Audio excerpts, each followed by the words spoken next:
Ողջույն, ով և ինչպես սկսեց արցախյան շարժումը, ինչպես անունը մնաց արցախյան, բայց փաստացի դարձավ հայաստանյան,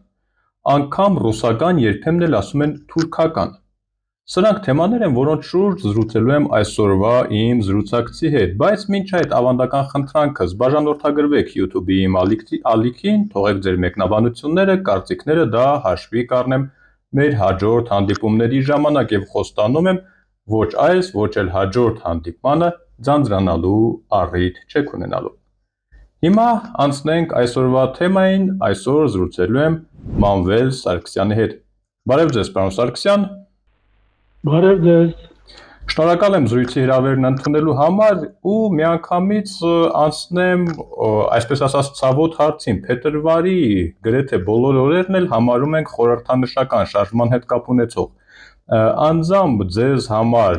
որ օրն եք համարում խորհրդանշական, երբ սկսվեց արցախյան շարժումը ըստ ձեզ։ Դա էական հարց է, որովհետև ամենաշատ վեճերը տարիներ շարունակ այդ թեմայով էր եւ իմ մոտեցումը գիտեք ոնց է, ցանկացած մարդու համար շարժումը սկսվում է այն օրվանից, երբ որ ինքն է մտել այդ շարժում։ Ասենք եթե մարդ ինչ-որ միտեղ ժողովում մասնակցել է, բնական է գտնում, որ այստեղից է սկսել է։ Եվ դիտանկյունն էլ է նույնը։ Դա համար իհարկե ամեն ինչը շատ սուբյեկտիվ է եւ պետք է ես սովոր եմ խոսել այն թեմաներից, որոնք գիտեք որոնց մեջով ես եմ անցել, ինչի մեջ մասնակցել եմ։ Մնացածը արդեն վերլուծություններ են։ Երևի այսօր էլ կարող եք տենց խոսել, ասենք վերլուծություն ընդհանրապես այդ ինչ շարժում էր, ընդհանրապես չէ, այսօր ինչ չասեք խոսում են, որ հայ ժողովուրդը ընդհանրապես կապ չունի դրա հետ, դա KGB-ին է, սրանն է։ Դրան էլ ենք անդրադառնալու անպայման։ Այդ եմ ասում, էլի։ Ուզում ասեմ, վերլուծական մասը իհարկե անպայման պետք է, եթե միշտ լայն նայում ենք, ամեն ինչ գալիս իր տեղն է նստում, բայց կոնկրետ դեպքերի մասին խոսելով, ես կարող եմ խոսել նաև այն դեպքերի մասին, որտեղ մասնակցել եմ, բայց ես ամեն տեղ եմ մասնակցել, շատ տեղ եմ մասնակցել, էլի։ Տխուր չի լինի։ Տարիներ շարունակ այսօրը նշանավորվում էր հատկապես Արցախում ու Ստեփանակերտում հենց անցկացվող միջոցառումներով, որոնցից շատերին վստահ եմ դուք էլ մասնակցել եք Արցախի կորստից հետո, որտեղ եւ ինչպես եք նշում շարժման հերթական տարեդարձը։ Ես չգիտեմ, շատ եմ տեսնում, հիմնականում Facebook-ում են մարդիկ ուրիշ որտեղ պիտի նշեն, ասենք չեմ լսել, որ ասենք հավաքվում են մարդիկ, չգիտեմ, չոր ժողովներ, գուցե կա, չկա, ես մի քիչ մեկուսացած եմ հիմա, նրա համար կարող է լավ չեմ պատկերացնում, էլի, ես իմ ընկերների հետ զրույցներում եմ նշում։ Տեսեք, 38 տարի է անցել, կորուստներ ենք ունեցել շատ մեծ, բայց էլի մնում է վեճը, Արցախի որ շրջանից սկսվեց շարժումը։ Հավանաբար ձեզ էլ շատ անգամ այդ հարցը տվել է։ Ոնց է, դրա համար պետք է իհարկե շատ լավ հասկանալ ինչ է նշանակում շարժում, եւ ինչ է նշանակում ընդհանրապես այս կամ այն մասսայական միջոցառում։ Սովորաբար ցանկացած մասսայական միջոցառումներ ժողովուրդը շարժում են կոչվում։ Այդպես չէ, այստեղից վեճերը գալիս են։ Շարժումը այն է, երբ որ հստակ ձևավորված խնդրի շուրջ մարդիկ կազմակերպվում են եւ գոյություն ունի արդեն իսկ կազմակերպչական կառավարող օղակ, այստեղից հետո է շարժում կոչվում։ Ինչ այդ կարող է դա բունտ լինի, կարող է ինչ ասեք լինի, չէ։ Հիմա ասեք Իրանում, այսքան օրը ինձ են հարցել, դա ինչ է։ Ես ասում եմ Իրանի ժողովուրդը դիմել է բունտի, եւ այդ բունտը որևէ կերպ չի ձևավորվում շարժումը, տարբեր բաներ են։ Այդ համար եթե այս տեսակետից նայել ոչ ոք չի վիճի, երբեք բոլորը մասնակցել են, դա գիտեք տարբեր տեղերից։ Ես գիտեի, որ լրիվ տարբեր տեղերից մարդիկ հետաքրվում են այդ խնդրով, հենց որ այդ ռուսական պերեստրոյկան, սովետական պերեստրոյկան հայտ եկավ։ Խոսում էին, չգիտեմ, նամակներ էին գրում, վիճում էին, քննարկում էին, Բայց երբ եղավ մի պահ, երբ որ արդեն կազմակերպված կոնկրետ ձևակերպված խնդրի շուրջ սկսվեց շարժումը։ Ինձ համար դա եղավ 1900 հիմա արդեն թվերն եմ փառում էլի 87-ի ամառը ասեք Հադրութում հայտնի դեպք է 9 հոգի նամակ են գրել Գորբաչովին կարող ասենք մի 5-10 տեղից են գրել չգիտեմ կոնկրետ ես եմ մասնակցել դա 9 հոգի նամակ են գրել Գորբաչովին այս խնդիրը բարձրացնելու մանրամասն Արտուր Մկրտչյանն էր, Էմիլ Աբրամյանը, Գերագետ Մարտիկյանին բոլորը ձևակերպել ուղարկվել է։ Մինչ այդ շատ նամակներ ուղարկվել 86-ից 85-ի տարբեր հենց այդ դերեստրոյտան սկսվել է, բայց այս մեկը շատ կոնկրետ էր, կոնկրետ խնդիր էր դրված, որ Գորբաչով դուք եք ասում, որ անօրինականություններ շատ են եղել, անարդարություններ շատ են եղել, մի հատ ըստ մեզ անարդար խնդիր սա է Դրա համար վերցրեք լուծեք։ Այսպես մի հատ նամակ էր։ Բավականին այդ արգումենտները ոմանով։ Դու բնական է արհամարել են նամակը էլ ում հետաքրում դա։ Մի քանի տեղից KGB-ի բանի կողմերից հարցեր էին տալիս, այս ինչ է, ինչու է գրել, այս ինչու է զբաղված, այս այն, բայց որևէ բան չի եղել։ Բայց ինչն էր մեզ համար հետաքրքիրը դա էր, որ հնարավոր էր ստուգել երկու կարևոր բան Ստուգել ընդհանրապես ինչա կատարում այս պերեստրոյկայի ժամանակներին, շատ են խոսում, բայց իշխանության վիճակը, ընդհանրապես էլ կոնկրետ դախոսակցություններ են, թե իրականություն է։ Բայց սա հետաքրքիր ձևով ստուգվում էր։ Մենք ստուգում էինք դա։ Տեսնում եք, որ ինչ-որ անորոշ վիճակում, այդ նույն KGB-ն, չգիտեմ, այն ժամանակվա այդ պետական մարմինները բանը նենց մի պահ փորձում են ասենք բարձր բանով խոսեն, տոնով խոսեն, հետո մի խոսք էս ասում լռում էին։ Գտնում էին իր վրա։ Արդեն իսկ պարզ է, որ ինչ-որ անորոշ վիճակ է այդ երկրում, ինչը հետագայում մեզ համար պարզ դարձավ, որ սովետական միությունը որպես կառույց արդեն գաղափարական առումով ճաքել է, ճաք է տվել, արդեն իսկ չկա այն գաղափարական հիմքը, որի վրա 70 տարի գոյություն ունի։ Սա մեր համար շատ կարևոր է այդ նամակից հետո։ Երկրորդը դա էր, որ աղմուկ եղավ։ Ինչ որ տարածվեց։ Այստեղ այնտեղ նա կոնկրետ Ստեփանակերտից Կարապետյան Արկադին եկավ Հադրութ։ Բալսել եմ sense բան եք արել, մենք էլ եք հետաքրվում, խումբ ունենք, էս այն։ Այսինքն սկսեց, գիտեք, sense փոքր կոնսոլիդացիոն խնդիր սկսեց։ Ու մենք արդեն իսկ Արտուր Մկրտչյանի տանն եք Հադրութում հավաքվել, խոսել ենք, ասի բա Երևանում էլ լսել ենք, որ ասենք Իգոր Մուրադյան կա։ Ոչ մեկին չէր ճանաչում։ Տարբեր տեղերում մարդիկ աշխատում էին։ Բա ոնց անենք ծանոթանանք, տեսնենք, հեսա, այնա, հասկանում եք։ Եվ ինչն էր հետաքրքիր, շատ կարճ ժամանակում Իգոր Մուրադյանը ինքը եկավ Հադրութ։ Այս կոնսոլիդացման խնդիրը տեսքվեց։ Եվ արդեն ստեղծվեց փոքր խումբ մարդկանց, որոնք որտեղ միասին էին փորձում աշխատել եւ Արցախում եւ Երևանում։ Շատ երկար, մինչեւ փետրվարյան բանը շարժ։ Լավ հիշում եք, հիմնական գործը դա էր, ստորագրություններ էին հավաքում։ Ստորագրությունները հենց այդ գործը տենց է սկսվել։ Էլ ես հենց եմ տեսնում իրականությունը սկիզբը։ Պարոն Սարգսյան, Արցախյան շարժումը սկսելու մեջ այսօր բոլորը մեղադրում են արցախցիներին։ Իդեպ մեղադրել բառը այսօր պատահական չեմ ասում։ Այդ մեղադրանքին կանդրադառնանք, բայց արդյոք այդ մեղադրանքները հիմնավոր են։ Արդյոք միայն արցախցիները կարող էին Արցախյան, այսպես ասենք, շարժումը սկսել։ Գիտեք ոնց է շարժումը ինքը դատարկ տեղը չի սկսել։ Արդեն իսկ 1945 թվականից պետականորեն էր Հայաստանը բարձրացնում այդ խնդիրը։ Հիշում եք այն ժամանակ նամակագրվեց առաջի քարտուղարը։ Դա անընդհատ գոյություններ 60-ական թվականների դեպքերը գիտենք մենք։ Ինքը անընդհատ գոյություններ այդ հարցի հաստատումը խորհրդային միությունում։ Եվ բնական է, երբ որ եղավ արդեն այսպես կոչված այդ պերեստրոյկան, Իշխանությունները կենտրոնական սովետական միության իրենք սկսեցին խոսել դրա մասին, որ պիտի վերանայենք, վերակառուցենք շատ բաներ։ Բնական է, որ բոլոր տեղերում այս խնդիրներ են ծագում։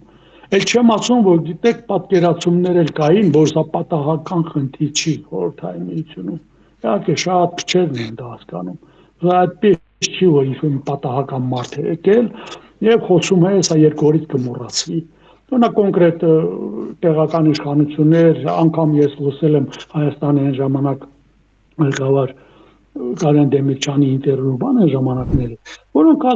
տպավորություն էր թողում, որ իրանք ասում են, դե հիմա բան էլի հայել տենց խոսում է, ինչ որ խորիշոր կար խոսում էր, հիմա էլ են խոսում։ Մարդն ասում է, դե կխոսեն կանցնի կգնա, էլի։ Տեսնում եք ոնց է։ Բայց իրականությունը այնպես է, որ ոչ շատերը հասկանում են, որ սա շատ ավելի լուրջ խնդիր է։ Շատ ավելի լուրջ խնդիր։ Եվ բնական է, որ արդեն պետք է գտնել մարդկանց, որ գտնում են, որ խնդիրը պետք է բարձրացնել, սարքել քաղաքական խնդիր խորհրդային միությունում։ Այս պերեստրոյկայի շրջանակներում, տեսեք, պերեստրոյկայի շրջանակներում այդ բարձրացող ալիքի հունի մեջ շատ էական բան էր, որը բավականին դժվար էր հասկացվում, բայց հասկանում են։ Ասել թե դա զուտ Ղարաբաղյան բաներ, չէ, չգիտեմ Հայաստանում էին գուցե ուրիշ տեղեր, ոչ թե գուցե Մոսկվայում էին աշխատում մարդիկ, այսինչ, բայց դա էական չէր։ Էական այն էր, որց է խնդիրը ձևակերպում ու ի վերջո եկավ ձևակերպվեց բոլորի կողմից։ Սա գիտեք համաձայնություն էր պետք։ Կարևոր չէ միտքը ու մից է եկել, Ստեփանակերտից է եկել, Ադրուտից, Երևանից։ Խնդիրը դա է ինչի շուրջ են մարդիկ համաձայնվել են, որ այս պերեստրոյկայի հունի մեջ հարցը պիտի քաղաքական խնդիր սարքենք։ Փետրվարի 20-ին ընդունված որոշումը համարում եք այդ համաձայնության, այսպես ասենք, մոդելը։ Ոչ համաձայնություն, դա արդեն եղել է իրավական է։ Ինքը արդեն հասել է դրան, ոնց որ պետականորեն է կազմավորվել։ Ինչ բնական է այդ մարդիկ, ովքեր որ ընդունել այդ որոշումը, եղել են նոմենկլատուրային կոմունիստներ եւ այլ, այսինչ, հիմա ինչ էին իրանք մտածում, ինչ չէին մտածում, դա էական չէր, իրանք չէին կարող նման խնդիր ձևակերպել։ Դա ձևակերպել են մարդիկ, որոնք հետագայում էլ արդեն Ռում կոմիտեն է ստեղծել, Ղարաբաղ կոմիտեն է ստեղծել, հասկանում եք, բայց կարևորը դա է, որ դա արդեն մարմիններով պետական ընդունվեց։ Այս ժամանակը ես հիշում եմ Իգոր Մուրադյանը ասեց, որ մենք պիտի սահմանադրական շարժում սկսենք։ Շատ դժվար էր հասկանալ։ Խորհրդային միությունում ով էր հասկանում սահմանադրական շարժումից ինչա, բայց հասկանում եք, խնդիրը դրա մասին է, որ մենք պիտի որպես պետություն ներկայանալով գնանք։ Այդ սահմանադրականության հարցը շատ հետաքրքիր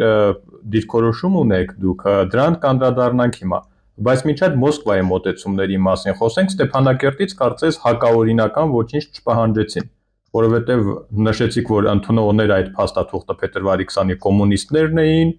հղում էին անում խորհրդային միության օրենքներին ու սահմանադրությանը, այսինքն օրենքին հակառակ այդ մարդիկ կարծես ոչինչ չէին պահանջել։ Ինչպիսին էր Մոսկվայի արձագանքը այդ ամենին։ Խոսքը ոչ միայն, այսպես ասենք, հրապարակային հայտարարությունների մասին է, այլ հենց գաղափարապես նշեցիք, որ կար գաղափար հարցը լուծել այս հարթության մեջ, օրինական հարթության մեջ, սահմանադրական հարթության մեջ։ Արդյոք հակադարձ գաղափարը եւս այդ սահմանադրականության մեջ էր։ Երեք խնդիրը որն է, ես կարծեմ, բայց պահվածքն էր հետաքրքիր։ Սկզբից մենք միայն պահվածքն էինք տեսնում։ Այսինքն, երբ որ ստորագրությունները հավաքում էինք, տանում հասցնում էինք այդ կենտրոն Մոսկվայում։ Ես էլ եմ մի անգամ մի պարտիա տարել, անձամբ տեսել դա։ Տանում իրենք հանգիստ առանց ոչ մի խոսք ասելու, հա, դե ձեր իրավունքն ա լավ եք անում, այդ վերակառուցման լեզվով էին արդեն խոսում։ Որևէ ուրիշ բաներ իրանք չէին անում։ Բայց երբ որ գալիս էր արդեն պատասխան տալ ինչ որ որոշման, ոնց որ փետրվարի 20-ին, մենք արդեն տեսնում ենք այդ կարծր դիրքորոշումը դեմ է ժողովուրդների բարեկամության։ Միանգամից խորհրդային միությունը իր լեզվով սկսում էր խոսել։ Ասում եք ինչ հետաքրքիր է, այս սա էր ինքը։ Եվ ես համար գտնում եմ, որ փետրվարի 20-ից հետո, երբ որ Մոսկվան նման կոպիտ ձևով արտահայտվեց, հիշում եք, չեմ ուզում մանրամասները տամ, էքստրեմիստները NSN-ն են, ինչ եղավ, շատ հետաքրքիր մի բան եղավ։ Ոնց որ հայ ժողովուրդը ինքն էլ բան արեց, գիտեք, բունտի պես մի բան եղավ։ Սա ունիկալ մի բան էր, հասկանում եք, առաջին անգամ ժողովուրդը չի ենթարկվել կենտրոնական իշխանության որոշմանը։ Խորհրդային միությունում մի պահ ենթադրում եք, դա ինչ է եղել։ Չեն ենթարկվել մարդիկ, ասել են ոչ։ Պայրուն հիշում եք Ստեփանակերտում է, մարդիկ գնաց եք նորից որոշում ընդունել, Երևանում է, այսա շատ հետաքրքիր մի պահ էր, որից հետո կարելի է ասել, արդեն իսկ շարժումը սկսվեց, մինչ այդ արդեն եղել է կազմակերպչական օղակը եւ Երևանի միտինգները եւ Ստեփանակերտի միտինգները արդեն կոնկրետ իրար հետ կապված մարդիկ աշխատում էին, բայց ժողովուրդը ոնց որ միացավ գործնեության այդ փետրվարի 20-ից հետո Փետրվարի 20-ից հետո եկավ փետրվարի 22-ը, Ասկերանի դեպքերը, ցավոք շատերին այս ամսաթիվը գրեթե ոչինչ չի ասի, այնպես որ խնդրում եմ նախ հիշեցնենք այդ օրը ինչ կատարվեց, հետո արդեն կհարցնեմ մնացածը։ Գիտեք ոնց է, Ադրբեջանն էլ չէ պիտի ինչ-որ ձևով, ճիշտ Ադրբեջանը մինչ այդ էլ, արդեն միշտ միտինգները սկսել է բան, չէ, ուղարկում էր իր մարդկանց, գալիս էին, մենք գիտենք տարբեր դեպքեր, շրջաններում, բանում փորձում էին թղթեր պատրաստեն իրենց օգտի եւ այլ, դատապարտեն, ինչ, այդ ամեն ինչ եղել է, բայց երբ որ արդեն միտինգային գործունեությունները սկսվեցին, արդեն իսկ պետք է սպասել ինչ է անելու Ադրբեջանը։ Ադրբեջանը ինչ պիտի անի, ինքն էլ է ձևացել, որ իրենց ժողովուրդն էլ մի բանից գաղափար են, դժգոհ են, էսեն չէ, Ասկերանի դեպքերն եք ասում։ Այո։ Եվ շատ հետաքրքիր է, որ այդ ամեն ինչը համակապ դրա հետ, երբ որ Մոսկվան ինքն էլ իր էմիսարներին ուղարկեց այստեղ։ Երկու հոգի Բաքու, երկու հոգի Ստեփանակերտ, երկու հոգի Երևան, եկան, վերջը, ցույց տալով Պոլիտբյուրոյի անդամներ։ Այդ ժամանակ, տեսեք, Ադրբեջանը արդեն դիմում է բացահայտ պրովոկացիայի, ցույց տալու համար ոնց է ինքը նայում այս ամեն ինչին։ Իսկ ինքը ինչ արեց, հազարավոր, այսպես ասենք, ցուցարարներ, շակերտների մեջ ցուցարարներ, որովհետև այդ ժամանակ վկայություններ կային, որ այդ մարդիկ այնքան էլ անզեն չէին, առնվազն քարեր, փայտեր, ինչ որ բաներ ունեին իրենց ձեռքին, ու նրանք ոչ թե գյուղից գյուղ էին անցել, այլ ադրբեջանական, այսպես ասենք, ԽՍՀ տարածքի մեջ բուն Ադրբեջանից անցել էին ինքնավար մարզի տարածք ու մի քանի կիլոմետր եկել, հազարավոր մարդիկ մի քանի կիլոմետր խորհրդային միության տարիներին, երբ որ մի գյուղում մի միտինգ անելու համար, մինչև Մոսկվա հնարավոր էր հարցը հասնել ու այդ միտինգ անողն էլ գնար Սիբիր։ Գիտեք, նկարները կան, ոստիկաններն էլ որդում էին իրենց, հետներն էին, կառավարում էին այդ մասան, ամեն ինչ պարզ էր։ Դա իրանք եկան, ճապ-փշուր արեցին, բայց խնդիրը դա չի, երկու զոհ եղավ։ Հիմա ով է դրանց բանել, այդ նույն ոստիկանները, թե ոնց չէ, ինչից արդեն պրոցեսները գնացին, միջև Սումգայի։ Այդ զոհերի մասով, պարոն Սարգսյան, տեսեք, ադրբեջանական կողմը այդ դեպքերից անմիջապես հետո չի հրաժարվել, որ առնվազն մեկին սպանել է հենց ադրբեջանցի միլիցիայի ներկայացուցիչը։ Բայց հետաքրքիրն այն է, որ Մոսկվայի ներկայացուցիչը, դատախազը, որ այդ գործով զբաղվում էր, նշել է, որ ադրբեջանցիներին սպանել են հայերը։ Պատահական էր դա։ Ոչ մի պատահական բան չկար։ Գիտեք, եթե ձեզ համար հետաքրքիր է, պետք է կարճ մենք հիմա արդեն ընդհանրապես խոսենք, ինչ էր կատարվում այդ երկրում։ Եթե չխոսենք, մենք արդեն այս տեղական դեպքերը շատ դժվար կհասկանանք։ Չէ, հիմա վիճում է Սումգայի թեով ասակեր ինչի է, ոնց կարելի է նման բաներ հասկանալ։ Պետք է հասկանալ ինչ էր կատարվում այդ երկրում։ Հիմա բոլորն են խոսում դրա մասին, տասնամյակները շատերն են խոսում, դա դժվար էր ընկալում, հիմա ավելի լավ է ընկալվում, երբ որ մենք տեսնում ենք աշխարհը ուր է գնում։ կատարվում էր խորհրդային միության դեմոնտաժման խնդիր 85 թվականից, սա շատ էական է, որը անում էր հենց նոր եկած կոմունիստական իշխանությունը։ Սա այնքան էական է մեզ համար հասկանալ, որ կարողանանք այս կոնկրետ դեպքերի բացատրությունները տանք։ Տեսեք, մարդիկ ի վերջո 91 թվականին լուծարեցին այդ պետությունը, բայց տեսեք 85-ից process-ը գնում էր։ Տարբեր, չգիտեմ, բաներ հայտարարելով, չգիտեմ, արագացում, հազար մի բան էին արդեն ես հիշում եմ, Գորբաչովը տանում էր այդ գիծը, բայց երբ որ գնում էր դեզինտեգրացում, մենք տեսել եմ, չէ, խորհրդային միությունում ուրիշ շարժումներ ել, կամ բունտերել ենք տեսել, Միջին Ասիայում ենք տեսել, որ շատ հաջող ճնշվեցին։ Հա, ինչի՞ է դա կապված։ Բնական է կապված էր հենց այդ process-ի հետ։ Հիմա այսօր արդեն ամեն ինչը պետք է մենք նայենք այսօր աչքերով։ Ես հիմա շատ եմ գրում դրա մասին։ Ինչի համար, որովհետև այն ժամանակ էլ էր գրում։ Ես 10-ամյակը առաջ էի գրում, դա բացարձակ չէր ընկալվում։ Այսօր երբ որ Տրամպը վեր կացավ ասեց, որ հին աշխարհը գոյություն չունի, ունի մի աշխարհ, որի տերը ես եմ այսպիսին է, արդեն ավելի է ընկալվում, ինչ էր կատարվում 80-90 թվականին խորհրդային միություն գնում էր դեմոնտաժ խորհրդային միության։ Հիմա կայսրություններ, չէ՞ դա, կարճ ասեմ։ Ցանկացած կայսրություն, երբ որ դեմոնտաժվում է, քանդվում է, այդ եղել է օրինակը ցարական Ռուսաստանի մի պահ, եղել է Օսմանյան կայսրության ուրիշ, հա։ Ինչ է կատարվում։ Առաջինը ազգայնական գաղափարներն են տարածվում։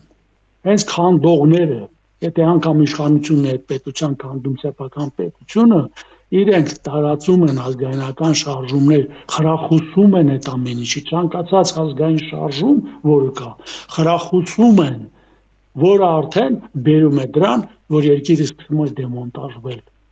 Նույնն էլ կատարում էր խորհրդային միությունում։ Ես որ շատերը ասում են, բա գիտեք, հայ ժողովուրդը ստի քնած էր, բանից գաղափար չէր, KGB-ն էր, SR-ները։ Այդ նույն բաները ես լսում եմ առաջին միտինգներում Երևանի։ Ինչու եմ տալ, ինչու մարդիկ վազվզում են, այստեղից KGB, ուրիշ բանից չէին խոսում։ Որտեղ խորհրդային միությունը գիտեք ինքն սպეციფიկ երկիր էր։ Մինչև հիմա մարդիկ կան, որոնք որ աստվածացնում են այդ երկիրը, այն ժամանակ էլ տենց մարդիկ կային, բայց կային հակառակ դիսիդենտական մտածողություն ունեցող մարդիկ։ Երևի հիշում եք այն ժամանակ այդ խոհանոցներում խորհրդային միությունը հայհոյել, կփորտող, տենց մարդիկ կային, անընդհատ, այդ մարդկանց կյանքի իմաստն էր, որ այս երկրից բրծնեն։ Այդ մարդկանց մեջ է դա տարածվել, որ այս երկրում միակ KGB կա, ուրիշ բան չկա։ Ով ինչ անում է, միայն KGB-ն է։ Մինչև այսօր դա տենց է,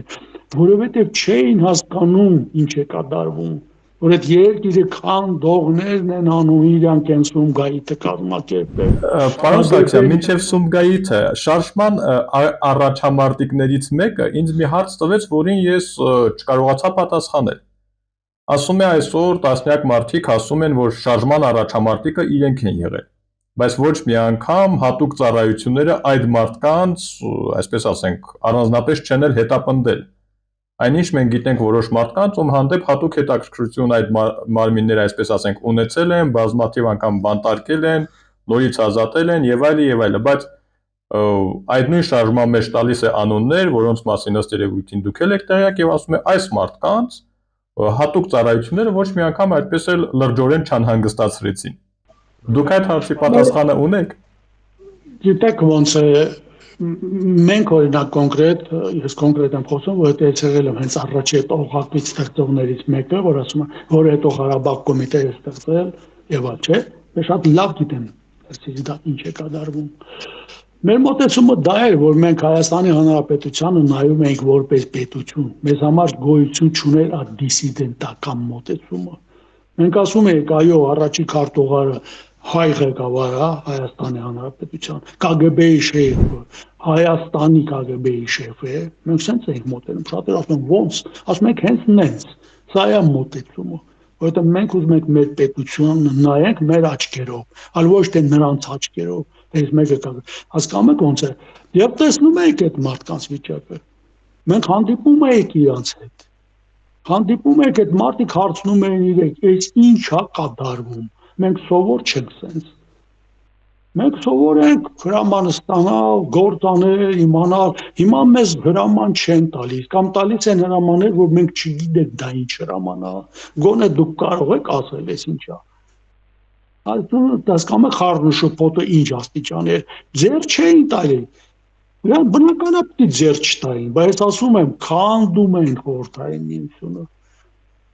Գորբաչովը, Ելցինը, հասկանում եք, այս process-ի մեջ է դեզինտեգրացումը դա է, եւ դա էր պետք լավ հասկանալ։ Լավ հասկանալ, որ խնդիրը ձևակերպես դնես, երբ որ քանդվի, ժամանակով կոնկրետ ոչ ոք չգիտեր, երբ է քանդվելու։ Կային մարդիկ խոսում էին, բայց խնդիրը դա չէ, խնդիրը դեզինտեգրացման process-ն է, որտեղ է դու գտնվում։ Դու այդ նոր ալիքի հետ քայլում ես, թե չես քայլում։ Այսինքն պերեստրոյկան պիտի հաղթեր, որ Ղարաբաղյան շարժումը հաղթեր, դա մեզ համար միանշանակ էր։ Միջևում այլ մարդիկ կա, կամ ծաղրում են, կամ բացարձակ չեն հասկանում ինչի մասին է։ Դու ինչ խնդրի մեջ ես մտել, ինչ ալիքի մեջ ես մտել։ Իզուր չէ, որ մենք միտինգներում բարձրացրել ենք բանը, որ այս Ղարաբաղն է, ռուսերեն են ժամանցում Ղարաբաղ էկզամեն պերեստրոյկի, Ղարաբաղ իզմիստանի պեր։ Դա հենց նենց չէր, մարդկանց որ հենց մարդկանց գլխին ոչ, մենք ցույց ենք տալիս, որ մենք այս վերել ապրող ալիքով է գնում եւ որը համոզմունք ունենք, որ եթե այդ պերեստրոյկան հաղթեց սովետը նահանջեց, մենք էլ հետը հաղթելու ենք։ Դրամաբանություն կա, սա շատ քիչ մարդիկ են հասկանում, որովհետեւ մարդկանց ուրիշ բաներ են հետաքրում։ Ոնց բայեց իրան Գորբաչովը, կամ չգիտեմ, KGB-ն է, բայց ինչ երրորդական, չորրորդական խնդիրներ, բայց երբ որ process-ը հասկանում ես, գալիս ես եւ գրվի ժամանակ էլ էր տենց։ Ելցինի հաղթելուց հետո մենք աջակցություն ստացանք մեր արդեն զինված պայքարում, ովքեր որ լավ ուսումնասիրել են, փայլուն գիտեն, այն ժամանակ էլ դուք կարող եք նույնը ասել, որ ամենաակտիվ ուժեղ կռվող տղաներին ձեռ չէին տալիս։ Մինչ այդ ունեցանք Սումգայիթը ու կարծես մի տեսակ շատ օպերատիվ կազմակերպվեց այդ ամենը, որպես, այսպես ասենք, կանոն, մենք ասում ենք, որ Սումգայիթը պատասխանն էր փետրվարի 20-ի որոշմանը, վերամիավորման թեմայով։ Բայց արդյոք այդքան կարճ ժամանակում, մոտ մի շաբաթվա ընթացքում, նույնիսկ մի շաբաթվա ժամկետ էլ չկար, հնարավոր էր այդպիսի կազմակերպված գործ, այսպես ասենք, ցույց տալ։ Հետագա ուսումնասիրությունները ցույց տվեցին, որ մինչ այդ եղել են քարտեզներ, հայերի նշված հասցեներ, եղել են կազմակերպված խմբեր եւ այլն, ու դա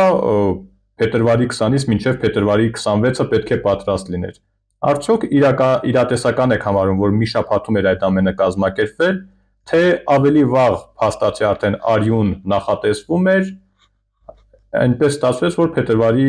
20-ին հաջորդեց։ Այսինքն, եթե փետրվարի 20-ի որոշումը չլիներ էլ, այդ արյունը ըստ էության պետք էր, որովհետև այդքան կազմակերպված գործ արդեն կար։ Դեք երբ որ ասում եք բաները կանստեղ Ալուդրոյի անդամները 22, 23, 24 այդ օրերը ինչ ես թե ես այդ ժամանակ մի ելույթ եմ ունեցել, այդ ելույթը հիմա YouTube-ում կա։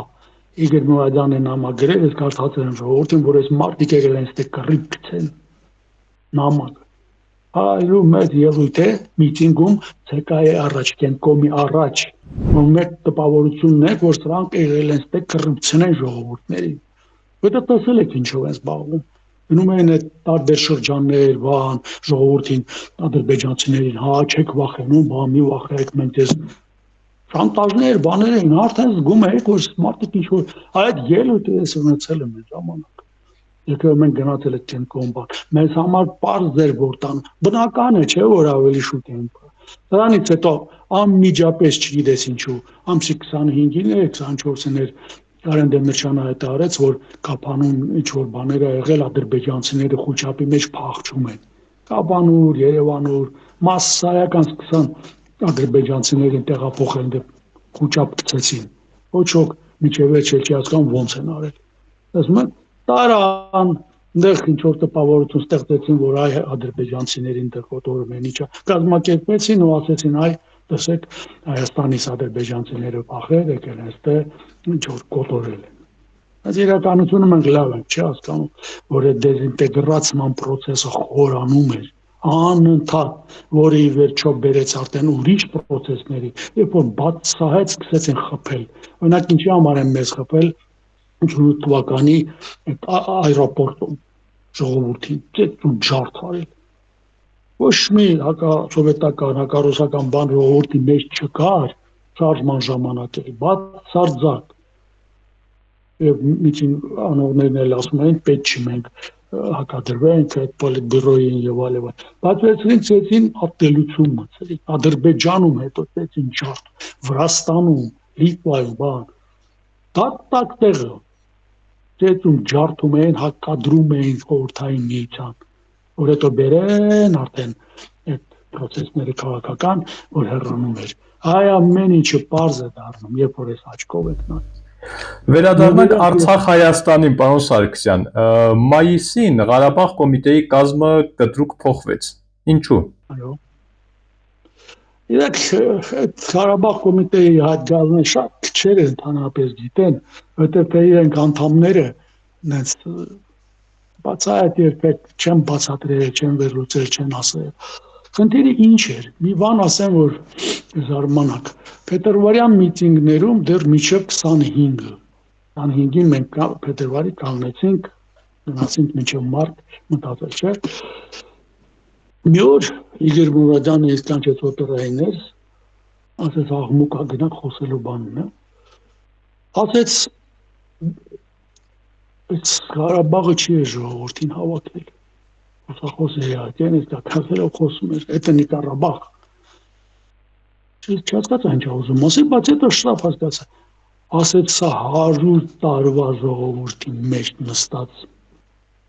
обида բառ ասեց էլի։ Это столетняя обида, ասենք գենոցիդի սինդրոմը ժողովրդին հավաքել։ Ալիք արդեն ենթադրում եք 100,000-ներով մարդ, որ դուրս եկան։ Եվ ասեց շարժումը կարող է մեծ խնդիրներ ունենալ։ Պալվի անգամ ժողովուրդը անգիտակցաբար պետք է մտածենք ոնց կառավարվի։ Եվ դեռ արդեն մի երկու օրում, երբ որ զրուցեցինք, ինքը ասեց պիտի կոմիտե ստեղծենք։ Կոմիտե ստեղծենք ու հրավիրենք հայաստանյան գործիչներ, իրանք են այս հասարակությանը լավ հասկանալու, այս հասարակությունը մեզ երկար չի լսելու արցախցիներից։ Այսինքն հետաքրքիր մի բան է, որը մասին շատ քիչ մարդիկ գիտեն։ Եվ մենք մտածեցինք ու սկսեցինք մարդկանց հրավիրել, Վազգեն Մանուկյանի հետ խոսեցինք, միակ մարդն է, որը միջ ակտիվ մասը շարժման Իգոր Մուրադյանի հետ շփվում էր, հենց Վազգեն Մանուկյանի մեքենայով են իրանք հադրուտ եկել 87 թվականին Մարտակերտ են գնացել։ Վազգեն Մանուկյանի հետ խոսեցինք ուրիշների ու ասեցինք, բա ոնց գտնենք։ Վազգենն էլ ասեց, ես էլ կաշխատեմ, տեսնենք, պետք է կայացած, գելացի մարդկանց ընտրել եւ այլն։ Այս խնդիրը եղել է։ Ուրիշ է, որ բոլորը չեն Ղարաբաղ կոմիտեում իրանք ճիշտ պահել։ Նրանց այս ամեն ինչ ասվել է, հավաքվել են, գործը գնում էր, մենք առաջին գնողներ են եղել։ Մի քանի հոգի։ Սկսել են օրինակ Իգոր Մուրադյանի պախարակել, թռուցիկ են տպել իր դեմ։ Այսպես բաներ է սկսվել։ Իդեպ մայիսից հետո Իգոր Մուրադյանը կարծես արդեն երկրորդ պլանում հայտնվեց։ Այդ որոշումներ տենց է, մայիսից հետո մայիսի ցույցը օգտագործեցին եւ այլ որոշում ընդունվեց հեռանալ, ինքը հեռացավ։ Հեռացավ, ասել, բայց դու մնա էլի, մենք գա գոնե Սաֆարյան մեծ հետ 3 հոգի եք Երևանի Ղարաբաղ կոմիտեի մեջ։ Ասի դե հիմա չեմ տեսնում, կգնամ կխոսեմ էլի։ Գնացի, խոսեցի Վազգեն Մանուկյանի հետ, բան տեսա որ չէ, ինչ որ արդեն տրամադրվածություն կա իրանց մոտ առանձնանալ բան, իհարկե ասում են արի շատ, բայց ասես չեմ մնա, այդ մոտեցումով էլի բան չգիտեմ իմաստունի դրա մասին խոսել թե չէ, ի վերջո այս process-ը բերեց դրան, որ մենք հեռացանք, ասեցիք մենք ուղղակի թրուցիկ են գրելու, դե այն ժամանակ ամենահզոր բանը թրուցիկներ ինֆորմացիոն ազդեցիկ։ Ուրիշ բան չկար թրուցիկներով, բայց թրուցիկները ազդեցությունը ավելի հզոր է, քան ինտերնետի։ Մի հատ թրուցիկը միլիոն էր դառնում։ Թրուցիկներով տես փորձում էինք հետևել ամեն շաբաթ ցույց տալ Գոլս Արցախը այդ թրուցիկն է, Արտուր Մկրտչյանն է ստորագրում, Գագոն Գերմուրադյան ես ահագին մի 30 հատ շաբաթը մի անգամ գնում էր, Ղարաբաղ կոմիտեն երկար ժամանակ չէր աշխատում։ Գիտեք, այդ ժամանակ ես անգամ ասեմ, շատ հետաքրքիր պահ հասկացվել, իրենք իհարկե հավաքվում էին, արդեն Լևոն Տեր-Պետրոսյանը բաննել կային էլի, մայիսի վերջին, բայց ակտիվ աշխատանք չկար եւ գիտեք շարժումը ցենց սառավ, որովհետեւ ակտիվիստները չգիտեին ինչ անեն։ Գնում էին իրաց հետ խոսում, հետո գալիս էին մեզ մոտ, բա Իգոր, մամե ասեք, ցանց լսենք, չլսենք, բան հասկանանք, ցենց բան հասկացել։ Շատ բարդ, պարակտման խնդիր հասկացվել։ Մենք ասում ենք գնացեք լսեք։ Մեր ինժեներներն են, մենք ասել ենք կապ չունի, լավ են աշխատում, վատ են աշխատում, մեզ այնա, գործը պիտի գնա, էլի։ Բայց ցենց նրանք իրանք շատ բան են, пассив էին։ Եվ մի երևույթ եղավ, որը նույնպես շատ քչեր է, որի նպատակ բանը նշանակությունը դա եղել է ուսանողների շարժումը մայիսի վերջին օրերին ուսանողները դուրս են եկել նստածույցի ու քանի որ այդ ամբողջ 6-5 ամսվա մեջ հիմնական խնդիրը եղել է սեսիայի պահանջը որ Հայաստանի Գերագույն խորհուրդը սեսիա հավաքի եւ պատասխանի Ղարաբաղի դիմումին բերին անում կոմունիստները Ուսանողները դուրս են եկել նստել նստածույցում օպերային ու այդ պահանջը բարձրացրել։ Այդ ժամանակ զուտ նոր ալիք սկսեց ուսանողների։ Եվ մարդիկային ու իրանք դիմում էին։ Օրինակ Սիմոն Շախազյանն է դիմել անգուցալ Սիմոնի դիմել է ճանաչում էր, ասում բա ուսանողները գործ են անում, դա տետ իրական չկա, իրանք ուզում են իմանան ճիշտ են անում, թե չէ։ Դալիա գնանք Իգրի հետ խոսենք, բան։ Գնացինք Իգրի հետ խոսեցինք, Իգրը ասեց անենք, բայց ինչ անենք, ասում արի դու հայտարարի, ինչեւ դու անձամ չհայտարարես, ուսանողները չեն կողմնորոշվի, որ սա ճիշտ է։ Մենք գնացինք օպերայում, օպերայի Իգրը հայտարարեց, ողջավորություն բան եղավ, եւ օպերան դարձավ շտաբ այդ սեսիային։ Սեսիան էլ արդեն պիտի լիներ օրինակ բանը անցի 15-ին հերթական սեսիա։ Ուսանողները շատ ճիշտ են հասկացել, որ հերթական սեսիա է, պետք է ստիպել, որ դա անեն։ Եվ Շանտը Հարությունյան բան մեծ գործ արվել է, շատ մեծ, արդեն միասին գործ են անում, Ղարաբաղ կոմիտեն չի միացել այդ գործին։ Հետաքրքիր է։ Վերջում արդեն երբ որ տեսել են, որ հա, խնդիրը մտնում է պարան, իրանք են միացել։ Պարոն Սարգսյան, այս ընթացքում այն տպավորությունն է, որ մայիսից սկսած 88-ի Ղարաբաղ կոմիտեն կարծես ավելի շատ զբաղված էր հայաստանյան խնդիրներով, քան բուն Ղարաբաղյան թեմաներով։ Եվ կազմը հաշվի առնելով եւ իր ընթացքը հաշվի առնելով, կարծես թե այս վարկածը իրականությունից շատ չի հեռու։ Գիտեք խնդիրը ինչու՞մն է։ Երբ որ բանը պետպերեստրոիկան սկսվեց, տարբեր գաղափարներ էին հասարակությունների մեջ եւ Հայաստանում նույնպես այսինքն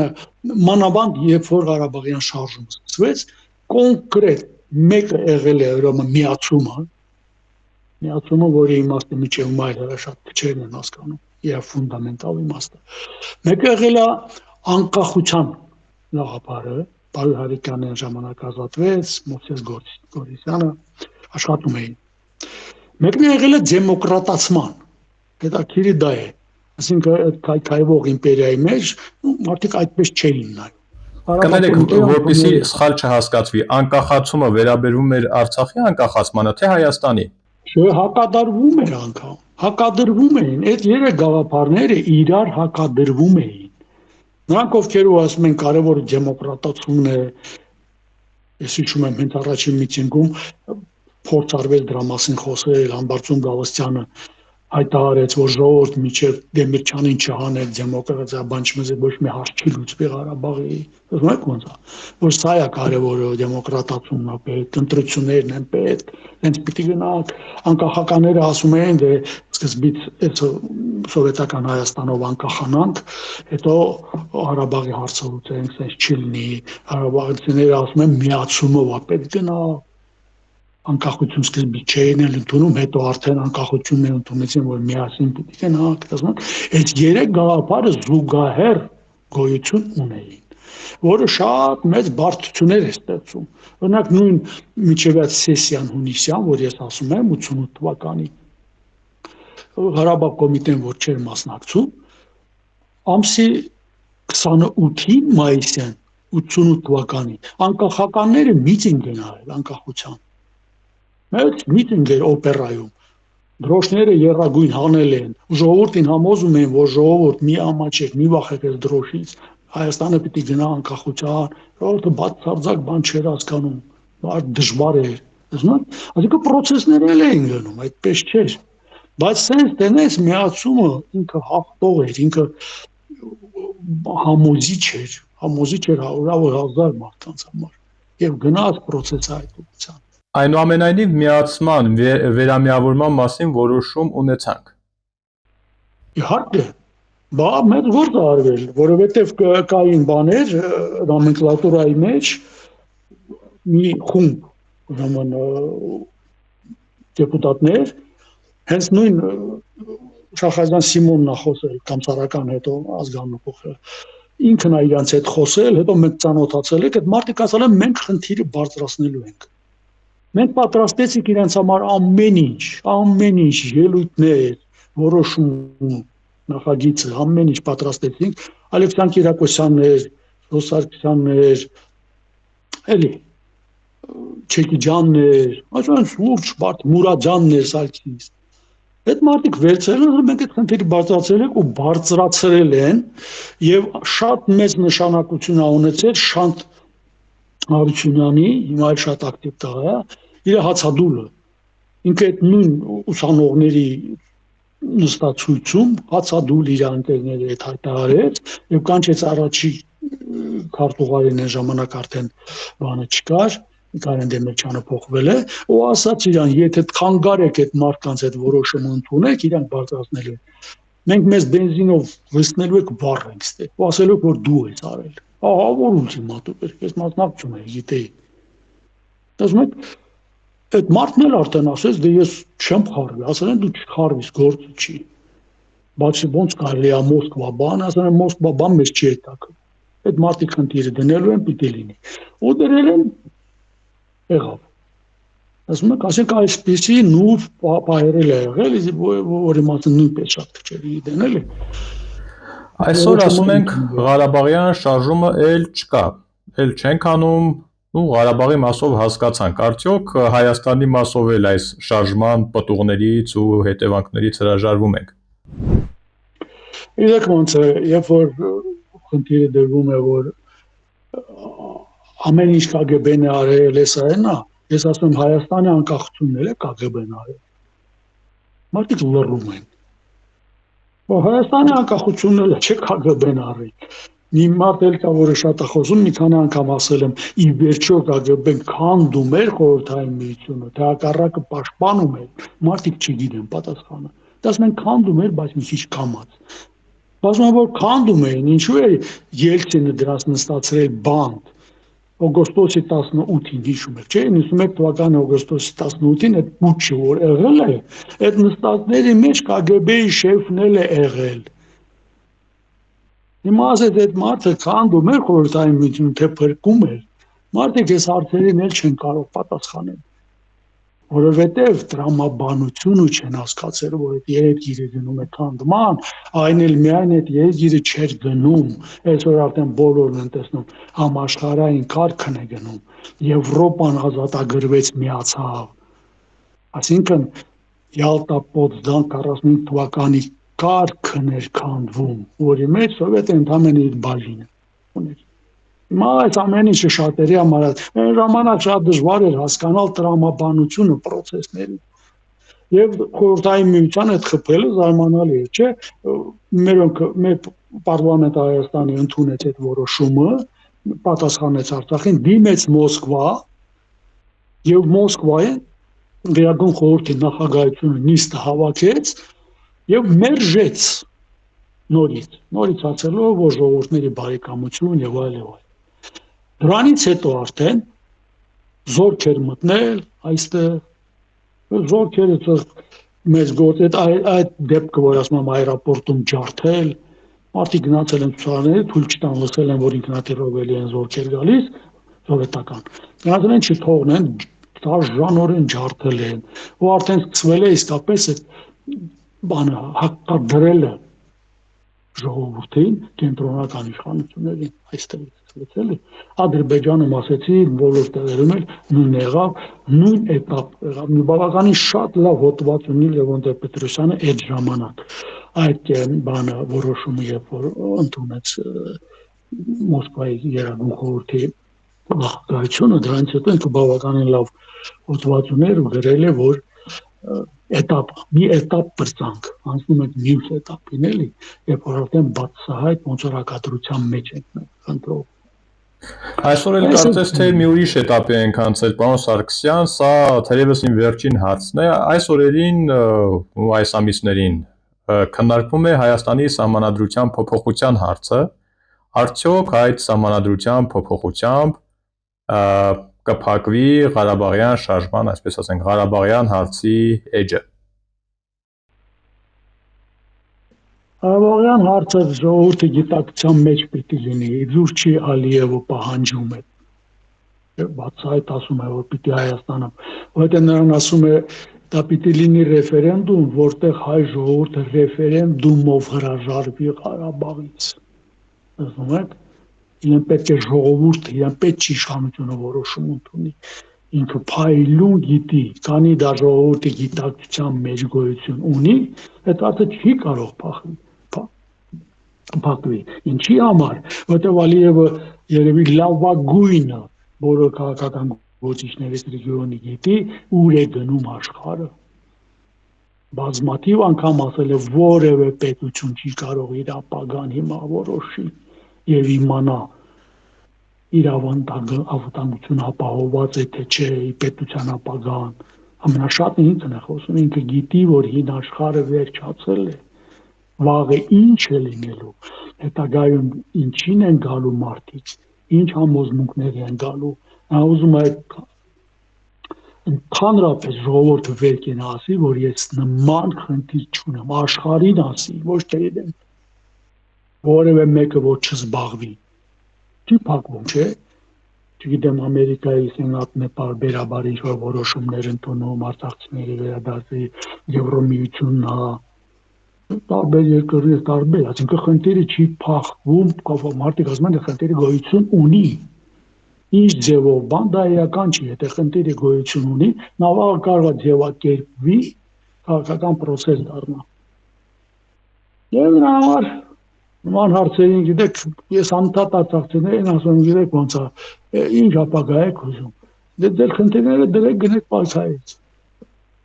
Վերջին ժամանակ էլ այդ ապագան ուզում եք, պայքարում եք։ Շատեր ասում են ամեն ինչ սուտ է, ոչ մի բան չլինի, ես Ադրբեջանը մեզ գերավ, ես Ադրբեջանը փլուզվեց, գնաց։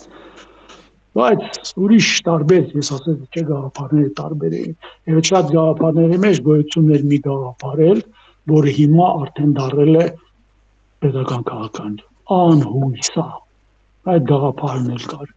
առաջին սկորից անհույս է գաղափարը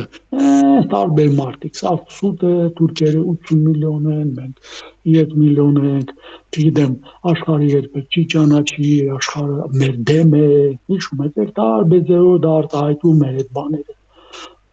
ինչ որ ձևեր են փորձում գտնել հարցը փակելու բան անընդհատ որը ահռելի դեր է խաղացել ահռելի այսօրվա համար որտեղ գիտեք ժամանակ քիչ է բայց մի բան էլ կարճ ասեմ էլի 94 թվականին շատ տեղական վիճակ է պատերազմը երբ որ կանգնեցվեց մայիսի 12-ին բանակցությունները սկսվեցին այդ պատերազմյան բանակցությունները։ Այդ բանակցությունները ես էի վարում Արցախի կողմից, որտեղ երրակողմ էր։ Արցախը առանձին պատվիրակություն է, դրա համար շատ լավ գիտեմ ինչ էր կատարվում։ Այդ ժամանակ մի էական բան էր, որը պիտի լինի Արցախի հանրապետության տարածքի ստատուսը, պահի ստատուսը, այսինքն վերահսկողության խնդիրը, որը պիտի լինի։ Հայաստանի իշխանությունները միջև բանակցությունները սկսելը իրենց որոշումը ընդունել են, որ տարածքը պիտի վերահսկեն ռուսական զորքերը, սովետական, արդեն ռուսական էին։ Ադրբեջանում էլ, քանի որ իշխանությունը տապալվել է Հեյդար Ալիևն է եղել, իշխանություն չուներ, Ռուսաստանի միջոցով մի կերպ եկել նստել են, ինքն էլ է համաձայնվել։ Այսինքն մենք գնացել ենք բանակցություններ ու արդեն համաձայնեցված, որ ռուսական զորքերը գալու են այս տարածք։ Բայց համաձայնություն չկար Արցախում։ Սրա մասին էլ ոչ ոք չի խոսում, որտեղ շատ խոսողներ հակառակ իրանք էլ են համաձայն ռուսական զորքը գա, մեծ խոսողները հիմա որ խոսում են, բոլորը գնացել ստորագրել համաձայնվել են, որ ռուսական զորք պիտի գա։ Ռուսաստանն է դրա հիման վրա կարողացել է մանդատ վերցնի ԻԱԽ-ից, որ բանակցությունները վարելու ենք մենք եւ զորքերը մտցնելու ենք մենք։ Նրանք էլ տվել են այդ համաձայնությունը Արցախին չասելով։ Արցախին չեն ասել, որ մանդատ են տվել Ռուսաստանին բանակցություններ վարելու հետ, այնք իմացել դա։ Ու տեսեք ինչ հետաքրքիր բան է, ի վերջո մենք աշխատեցինք, որ չգան, քանի որ ես ամենակարևոր դեմքերից որ դեմ էի, ես հիշում եմ Քոչարյանը ասում մեծ շատ ես խոսում, դե գնա ոնց ուզում ես արա թող հիմա էլ չգան։ Այսինքն ինչ անշանակում, եթե գործանեք չգան, եթե գտնում եք որ գալիս են զորքերը ռուսական, ինչ անեն, այսօր արդեն կարելի ասել, գալիս են էս անեին, այս նայի տային Թուրքին, մա բոլորն են հասկանում, եկան, վերցրին, տվին գնացին, այն ժամանակ էլ էին նույնը անում, ու այդ ժամանակ շատ հետաքրքիր է, Արցախը փաստորեն մնաց լրիվ սուվերեն, տեսեք, 94 թվականից մինչև 20 թիվ Արցախի հատվածը Հայաստանի Հանրապետության մնաց լրիվ սուվերեն, բայց 95 թվականից ամբողջ Հայաստանը ռուսական կաբլոկի տակ դրեց, թե երկարացրին 92 թվականի որոշում, որ սահմանապահները մնում են, փոխանակ հանեն ռուից հետո, թե բազա սարքեցին այստեղ, 95-ին ռուսական զորք թողեցին, 97-ին օրինականացրին, որոշում ընդունեցին, այսինքն լրիվ երկիրը դրեցին Ռուսաստանի տակ, գտնում էին, որ այդպես ճիշտ է, հենց խոսում էին, եւ մենք գործենք անկախությունը, կոնցերտ դեգրադացնելով եկած այսօրվա հասավ, արդեն որևէ բան փոխել հնարավոր չէր, հետո գնալով ավելի Ռուսաստանի տաղվածությունը դա ուժեղանում էր, բոլորն հասկանում են, չգիտեն։ Բայց Ռուսաստանն էլ երբ պահ եկավ իր խնդիրները լուծում, նորից եկավ տարածք, անձամբ խնդիրը լուծած գնաց, այն ինչ որ պիտի 94-ին աներ։ Վերջը այսպիսի բաներ էլ եղել, որոնք բարդ են, որոնք առանձին թեմա են։ Վարվող քաղաքականությունը դա առանձին թեմա է իհարկե։ Հույս ունեմ առաջիկայում կհասցնենք նաև այդ թեմայի մասին խոսել, ճիշտ ասած նախատեսում էի արդեն հրադադարի հերթական տարեդարձի առթիվ այդ թեմայով հարցազրույց անել, հույս ունենամ ժամանակ կգտնեք եւ այդ ընթացքում մի անգամ էլի շփվելու առիթ կունենանք։ Պրոբլեմ չի, շնորհակալություն ձեզ հետաքրքրության համար։ Շնորհակալ եմ ձեր մեկնաբանությունների համար, պարոն Սարգսյան։ Մինչ հանդիպում։ Շատ լավ։ Հիշեցնեմ, որ դեմ առ դեմ այսօր զրուցեցինք Մանվել Սարգսյանի հետ։ Խոստանում եմ հաջորդ հանդիպումները պակաս հետաքրքիր չեն լինելու։ Մինչ այդ, ամուր եղեք ու մի քիչ էլ զգույշ։ Կհանդիպենք։